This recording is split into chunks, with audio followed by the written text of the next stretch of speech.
이번 시간은 지난번 시간까지는 분열왕국 시대의 선지자까지 우리가 공부를 했고, 오늘은 포로기 시대의 선지자에 대해서 하도록 할 텐데, 포로기 시대의 선지자는 누가 있나요?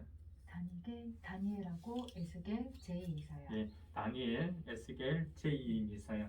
제2이사야는 박넘버가 A9-15 이사야 할 때에 우리가 이미 했기 때문에 오늘은 다니엘에 대해서 함께 보도록 하겠습니다. 예, 다니엘의 박넘버는요 A9-12번. A9-12, 그러니까 12장까지 있어요. 저는 그렇게 외웠거든요. A9-12, 12장까지 있다. 그럼 이제 다니엘 하면 이제 먼저 생각해야 될 게 박넘버는 A9-12, 또 생각해야 될 게 어느 시대에 활동했느냐가 중요한데, 다니엘은 어느 시대에 활동을 했죠? 언제부터 언제까지? 1차 바벨론 포로 잡혀갈 때부터 네. 그리스왕 3년까지. 네. 요야김 3년, 그죠? 네.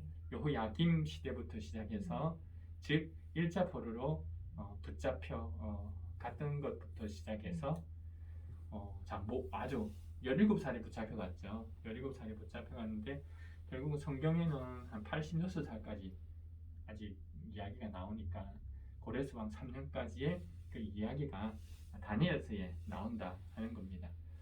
자, 그러면 됐고요. 자, 그럼 다니엘서 하면 좀 우리가 어렵게 생각하기도 쉬운데, 다니엘서 하면 네 가지로 우리가 좀 구분해서 생각을 하면 쉽게 좀 이해가 될 겁니다.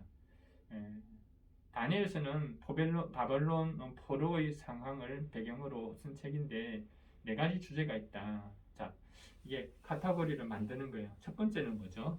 신앙의 순수성을 지켜라. 신앙의 순수성을 이야기하는 부분이 있고, 그 다음 두 번째로는요, 역사의 주관은 하나님이시다. 예, 세계 역사의 주관자는 하나님이시다 하는 이야기가 있고, 세 번째로는요, 세계 열강의 흑마성세 속에서도 이스라엘 백성은 보호하신다. 네, 세계 열강의 흥망성쇠는 있어요. 역사는 끊임없이 반복되고 흥하기도 하고 쇠하기도 하고, 이런 역사의 반복 속에서도 이 하나님이 어떻게 하신다? 하나님 백성들은, 거룩한 하나님 백성들은 영원히 보호해 주시겠다는 메시지가 들어있고요. 네 번째는요, 숫자 의미는 고난이 허락된 기간으로 핍박에는 끝이 있으므로 인내하라. 네, 이 말은 뭐냐면 숫자들이 많아요. 그래서 요한계시록까지 이어지는데 한때, 두때, 반때. 그 다음에 요한계시록도 마찬가지로 42달, 이런 숫자들이 나오는데, 이 숫자는 무슨 의미가 있을까 하는데, 이 숫자라는 여기에 나오는 숫자는 다 고난의 때를 이야기를 해요. 그러니까 고난의 때, 이 고난의 기간이 있다는 말은 두 가지로 우리가 메시지를 찾을 수 있죠. 첫 번째 메시지는요, 핍박에는 끝이 있다. 예, 기간이 있다는 건 끝이 있다는 거고, 자, 두 번째는요, 참고 인내하라. 그러니 끝이 오니 절대로 배반하지 말고 포기하지 말고 참고 인내하라 하는 메시지가 있어요. 자, 그렇다면 이제는 우리가 성경을 보면서 이 순서에 따라서 우리가 하나하나를 좀 찾아보는 형식으로 보도록 하겠습니다. 자, 다니엘에서 1장 1절을 읽어보세요. 이 시대적 배경이죠. 네. 1장 1절 유다의 여호야김 왕이 왕위에 오른 지 3년이 되는 해에 바빌로니아의 느부갓네살 왕이 예루살렘으로 쳐들어와서 성을 포위하였다. 네, 여기가 이제 느부갓네살 1년이 되겠고, 그 다음에 여호야김 3년, 그 다음 여호야김 3년이 되겠어요. 자, 그러면 연도로는 BC 605년이 되겠네요. 네. 자, 605년이 되겠고, 자, 그러면 먼저 1장의 첫 번째는 신앙의 순수성을 지켜라. 그러니까 이 다니엘서를 통해서 바벨론 포로기 시대에 쓰여졌는데, 그 시대는 필요하겠죠. 신앙의 순수성을 지켜라 하는 메시지가 필요해요. 그래서 그 메시지에 필요한 이 메시지의 이야기가 3개가 나와요. 3개. 1장에 나오는데 1장은 무슨 이야기? 1장 몇 절? 8절. 한번 읽어보세요. 네. 다니엘은 왕이 내린 음식과 포도주로 자기를 더럽히지 않겠다고 마음을 먹고 환관장에게 자기를 더럽히지 않을 수 있도록 해달라고 간청하였다. 네, 자기를 왕이 내린 음식과 포도주로 더럽히지 않겠다. 더럽히지 않겠다. 그래서 왕의 진미를 거부했던 이 사건, 네. 신앙의 순수성을 이야기하죠. 두 번째 사건은 어디에 나옵니까? 두 번째 사건은 3장에 나오죠. 네. 이 3장의 사건은 금신상 사건입니다. 금신상 숭배에 대한 이야기인데 여기에 몇 절입니까? 2절. 12절에 나옵니다. 다니엘의 세 친구들이 신앙의 순수성을 지키기 위해서 어떻게 했는지 한번 읽어주세요. 네, 임금님께서는 유대 사람이 사드락과 메삭과 아벤느고를 임명하여 바빌론 지방 행정을 관리하도록 하셨습니다.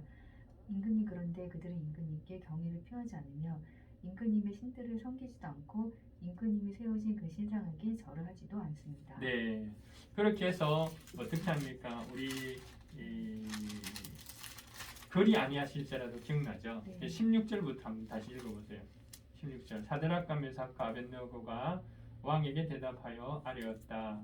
두고 살펴주십시오. 이 일을 두고서는 우리가 임금님께 대답할 필요가 없는 줄 압니다. 그 다음요.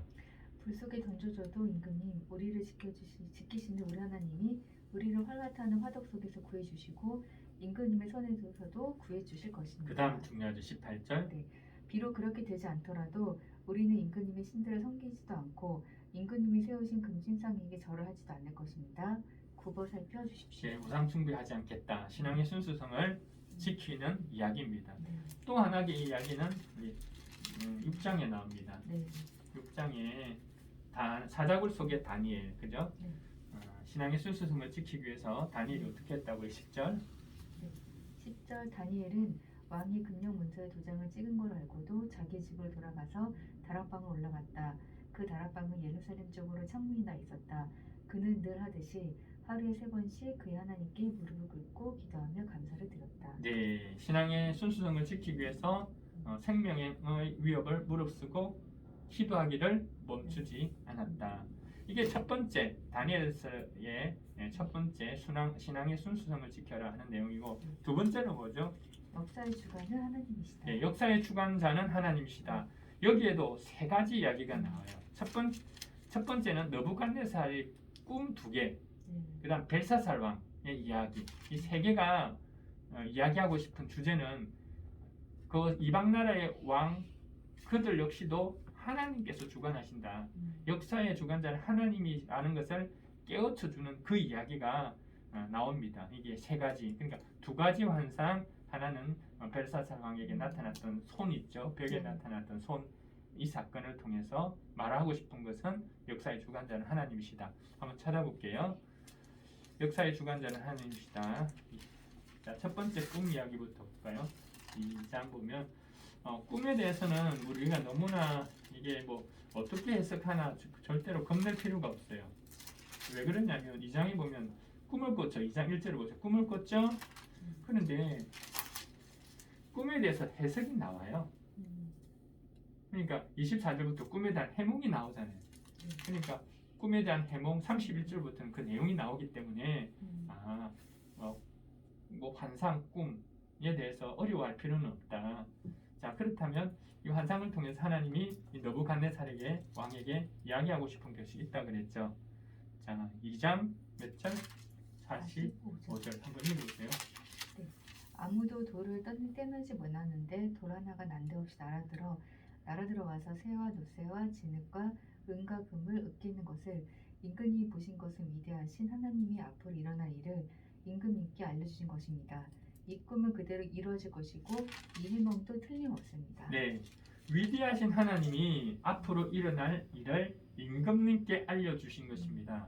그러니까 위대하신 하나님, 역사를 주관하시는 하나님께서 앞으로 되어질 일들에 대해서 말씀하신 겁니다. 그러니까 이 이야기를 통해서 이 메시지를 주고 싶었다는 거죠. 두 번째 또 느부갓네살 왕의 꿈입니다. 자, 그 꿈 이야기는 우리가 높고 큰 나무 하나가 있었는데 점점 커져서 하늘까지 닿았다가 어느 순간 그게 어떻게 해요? 잘리게 되죠. 자, 그 이야기가 나옵니다. 그런데 이 이야기를 통해 또 들려주시고자 하는 하나님 메시지는 분명하죠. 역사의 주관자는 하나님이다. 몇 절에서 찾을 수 있죠? 4장 17절. 17절 한번 읽어보세요. 이것은 감시자들이 명령한 것이며 거룩한 이들이 말한 것이다. 이것은 가장 높으신 분이 인간의 나라를 지배하신다는 것과 뜻에 맞는 사람에게 나라를 주신다는 것과 가장 낮은 사람을 그 위에 세우신다는 것을 사람들이 알도록 하려는 것이다. 네, 그러니까 이 꿈에 대한 이 꿈을 주신 이유가 뭐다? 가장 높으신 분이 인간을 지배한다. 역사의 주관자는 하나님이시다. 뜻에 맞는 사람에게 나라 주신다. 당신의 똑똑하고 유능함이 아니라 하나님께서 맡기시는 거다. 가장 낮은 사람도 하나님이 세우실 수 있다. 우리 약한 자를 들어서시는 하나님인 것처럼. 자, 그래서 여기에서도 이 이야기를 통해서 보여주고자 하는 메시지는 여기 있다. 됐습니다. 두 번째도 했고, 세 번째는 이제 벨사살 왕의 이야기죠. 네. 성전 기물을 가져와서 잔치를 베풀고 천명과 더불어 술을 마셨던 그 이야기. 그런데 이제 손이 나타나가지고 벽에 메네메네 데겔 우바르신이라는 글을 썼죠. 거기에 대해서 해독해달라고 하는데 그 해독을 누가 합니까? 다니엘이 하게 되죠. 자, 이 이야기 속에서도 하나님 하시고 싶은 이 환상을 통해서 이것을 통해 보여주고 했던 메시지는 동일하죠. 자, 어디서 찾나요? 5장 21절입니다. 네. 중간 부분에 그때 비로소 부친께서는 가장 높으신 하나님이 인간의 나라를 다스리시고 하나님의 뜻에 맞는 사람을 그 자리에 세우신 줄을 깨닫게 되셨습니다. 네. 결국은 보십시오. 역사를 주관하시는 이는 하나님이라는 것을 당신의 부친, 사실은 부친이라는 해석보다 선친이라 맞을 것 같아요. 아버지는 아니니까. 자, 그래서 이 느부갓네살 왕위도 하나님께서 주신 거다. 이처럼 역사의 주관자는 하나님이시다 하는 것을 이것을 통해서 이 사건을 통해서 다시 가르쳐 주게 됩니다. 자, 그럼 됐습니다. 그죠? 두 번째 됐고. 자, 그 다음에 1장부터 6장까지 이야기예요. 6장, 그래서 이 이야기는 우리가 설교도 많이 듣고 하는데 뒤에 7장부터는 설교를 거의 뭐 듣지 않죠. 저도 설교를 거의 안 해봤어요. 이 부분에 대해서는 이렇게 간혹 환상에 대한 부분을 이야기하지만 7장부터 마지막 12장까지는 세 개의 환상이 나와요. 첫 번째 환상은요, 네 마리 짐승 환상. 그다음 두 번째는 순양과 순양소 환상. 세 번째 환상은 티그리스 강변에서의 환상. 이 세 가지 환상의 공통점이 있어요. 다 나라, 열강에 대해서 이야기했다는 겁니다. 앞으로 일어날 열강에 대해서 예언한 거죠. 그런데 이 내용의 전체 똑같은 내용은 뭐냐면 이 열강들이 흥하고 망하고 결국은 마지막에는 망한다 하는 이야기예요. 그럼 하나님께서 이 메시지를 통해서 뭘 이야기하고 싶으냐면 이 환상을 통해서 열강은 이렇게 막 흥망성쇠가 이루어지지만 하나님의 택하신 백성은 어떻게 하겠다? 보호하신다. 보호해 주겠다 하는 이 메시지예요. 자, 그리고 이 환상을 두려워할 필요도 없습니다. 왜? 환상에 대한 해석이 다 나와요. 그러니까 환상 뿔이 어떻다, 10개다, 몇 개다 이런 것도 별로 중요하지 않아요. 그냥 이 환상이 그냥 환상은 그대로 읽으세요. 그럼 환상의 해석을 보세요. 해석을 해놨으니까 환상의 해석을 보고 그렇구나. 자, 그러면 7장을 보죠. 7장에 보면 네 마리 짐승이 노는데 앞으로 요한계시록에서도 알겠지만 짐승은 좋은 것, 나쁜 것? 나쁜 것이죠. 그 다음에 이제 에스겔은 생물이 나요. 생명은 그룹 천사를 의미하죠. 자, 그러니까 이거 세상의 왕들을 의미하는데 한번 읽어보죠. 7장 17절. 이 큰 짐승 네 마리는 앞으로 땅에서 일어날 네 왕이다. 네, 그렇죠. 이 네 왕들에 대한 이야기. 이게 네 왕들이 흥망성쇠하겠죠. 그 이야기를 하는 거다. 하지만 이 흥망성쇠 결국은 이와 같은 나라가 어떻게 할까요? 망했죠. 결국은 망한다. 26절이죠. 한번 읽어보세요. 네, 그러나 심판이 내려서 그는 권세를 빼앗기고 멸망하여 없어질 것이다. 예, 결국은 망해요. 하지만 이 7장에 나오는 이 환상 가운데 소망이 담겨져 있는 게 있어요. 그건 뭐냐면 하나님 백성에 대한 보호. 18절에 나오죠. 한번 읽어볼래요? 네, 그러나 가장 높으신 분의 성도들이 나라를 얻을 것이며 영원히 영원히 영원히 그것을 누릴 것이다. 네, 그 다음에 몇 절요? 22절 이거 보세요. 예적부터 계신 분이 오셔서 가장 높으신 분의 성도들의 권리를 찾아주셔서 마침내 성도들이 나라를 되찾았다. 예, 성도들이 나라를 때 회복한대요.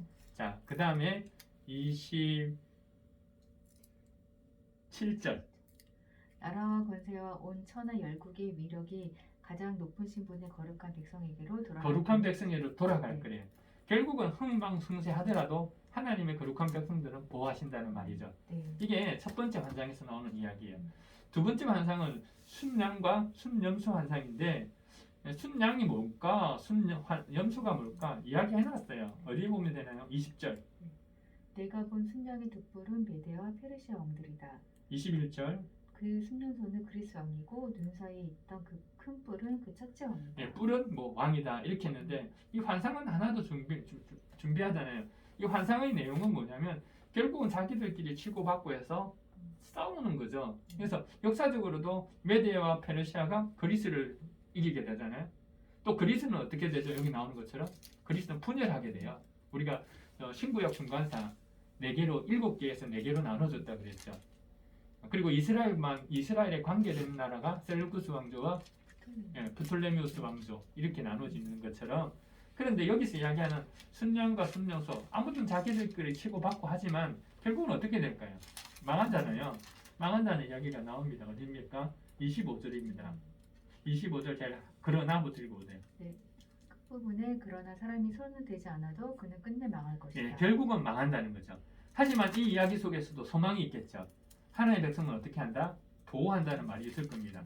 하나님의 백성은 보호한다. 어디 나오나요? 14절, 8장 14절. 8장 14절 다른 천사가 나에게 말하였다. 밤낮 2300일이 지나야 성도가 깨끗하게 될 것이다. 예, 야, 이런 일정한 좀 이따가 이제 2300일에 대해서 이야기하겠지만 이 고난의 기간이 지나고 나면 어떻게 해요? 성소를 깨끗하게 해주겠다, 회복시켜주겠다는 말씀이 있습니다.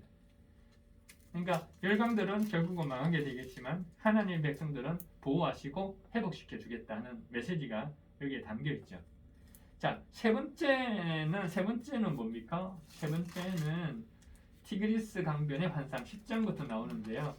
이 환상의 이야기는 뭐냐면 우리 잘 나타난 이집트와 시리아, 프톨레미오스 왕조와 셀루쿠스 왕조인데 이것도 몰라도 괜찮아요. 그냥 여기 성경 읽어보시면 북쪽 왕, 남쪽 왕 이렇게 나옵니다. 북쪽 왕이 셀루쿠스 왕조고 남쪽 왕이 프톨레미오스 왕조인데 이것도 몰라도 돼요. 아무튼 북쪽과 남쪽 왕이 뭐하죠? 서로 싸우는 거예요. 서로 치고받고 싸우는입니다. 싸우지만 결국은 이들이 어떻게 될까요? 그렇게 해서 결국은 망해요. 그게 어디 나오냐면 그 이야기가 11장 45절입니다. 11장 45절. 그가 자기의 왕실 장막을 바다와 거룩하고 아름다운 산 사이에 세울 것이다. 그러나 그의 끝이 이를 것이니 그를 도와줄 사람이 없을 것이다. 예, 그러나 그의 끝이 이를 거다. 망한다는 겁니다.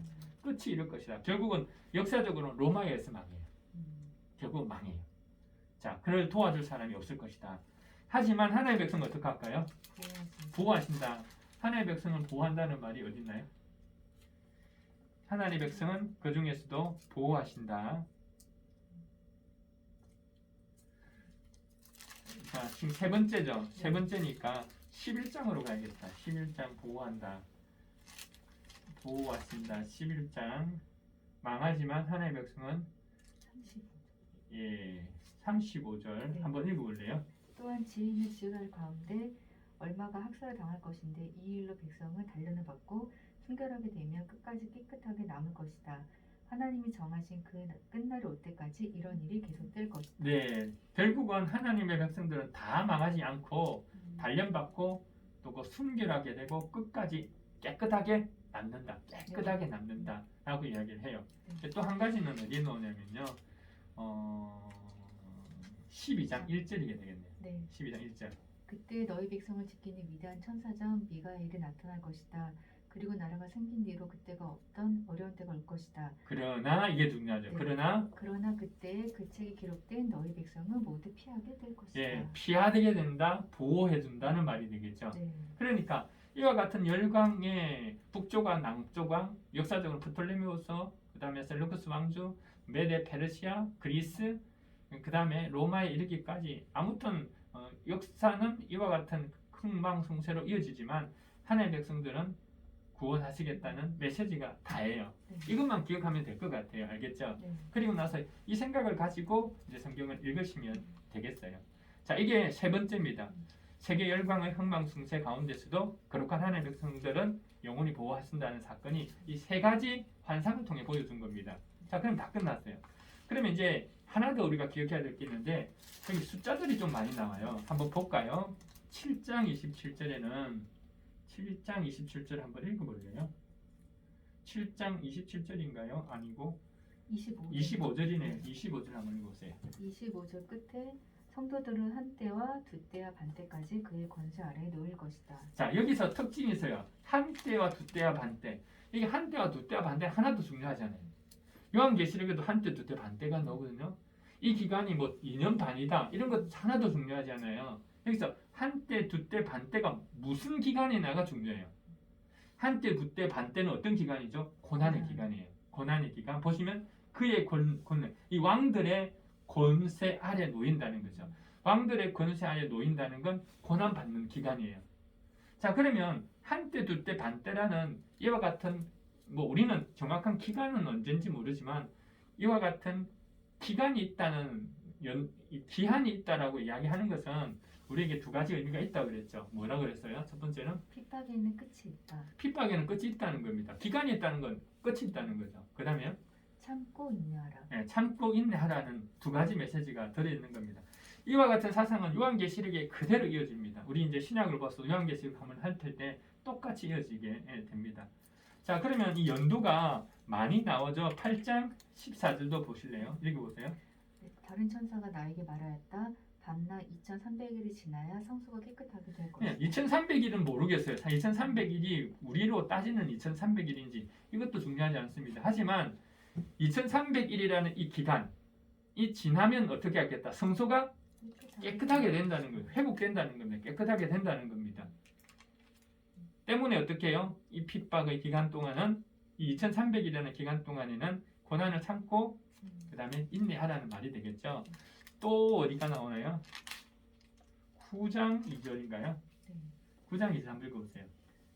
곧 그가 통치한 첫 해에 나 다니엘은 거룩한 책들을 공부하면서 주님께서 예레미야 예언자에게 하신 말씀 곧 예루살렘이 70년 동안 황폐한 상태로 있을 것을 생각하여 보았다. 이게 너무 재밌지 않아요? 이 구절이. 왜냐하면 다니엘이 예레미야 선지자가 썼던 책을 알고 있는 거예요, 성경은. 근데 예레미야 선지자 우리 공부했잖아요. 예레미야 선지자 공부할 때에 우리가 예레미야 25장 11절, 27장 7절에서 11절, 29장 10절에 70년 포로 기간의 이야기가 나와요. 그러니까 지금 다니엘은 70년 포로 기간 안에 있는 거잖아요. 네. 자기들이 포로로 붙잡혀 왔으니까.